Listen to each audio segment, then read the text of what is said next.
చేసే వరకు నేను అనుకోలేదండి ఇంత బాగా వస్తాయని.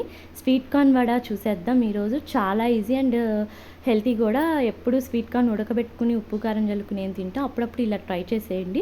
సాస్తో అయితే ఇంకా బాగుంటుంది. ఫస్ట్ ఆఫ్ ఆల్ పొయ్యి మీద గిన్నెతో నీళ్లు పెట్టుకుని మరుగుతుండగా స్వీట్ కార్న్ వేసేసుకోండి. ఒక 10 నిమిషాల నుంచి దించేసేయండి. వాటర్ అంతా తీసి ఒక ప్లేట్లో వేసేసుకోండి. అలాగే కొన్ని పచ్చి స్వీట్ కార్న్ మిక్సీ వేసి పేస్ట్ కూడా ఆ ప్లేట్లోకి తీసేసుకుని కొంచెం పసుపు, కొంచెం ఉప్పు, కొంచెం కారం, కొంచెం ధనియాల పౌడర్, కొంచెం జీరా పౌడర్, కొంచెం చాట్ మసాలా, అలాగే కొంచెం అల్లం వెల్లుల్లి పేస్ట్, పొడుగ్గా చిచ్చుకున్న ఉల్లిపాయ, పచ్చిమిరపకాయ, 2 table spoons cornflour, 4 table spoons శనగపిండి వేసి శుభ్రంగా కలుపుకోండి. లాస్ట్‌లో ఒక క్యారెట్ తురుము, అలాగే కొత్తిమీర వేసి కలుపుకోండి. లూజ్‌గా ఉంటే ఇంకొంచెం శనగపిండి వేసి కలుపుకోండి.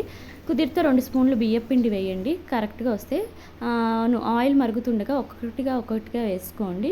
మీకు వడలా కావాలంటే వడలా వేసుకోవచ్చు, పకోడీలా కావాలంటే పకోడీలో వేసుకోవచ్చు. అన్నీ వేసేసుకున్నాక కొంచెం మీడియం ఫ్లేమ్‌లో పెట్టి వేగిపోయాక తీసేసి సాస్‌తో సర్వ్ చేసుకోండి. చాలా అంటే చాలా బాగుంటుంది. మీరు ట్రై చేసేయండి ఫ్రెండ్స్.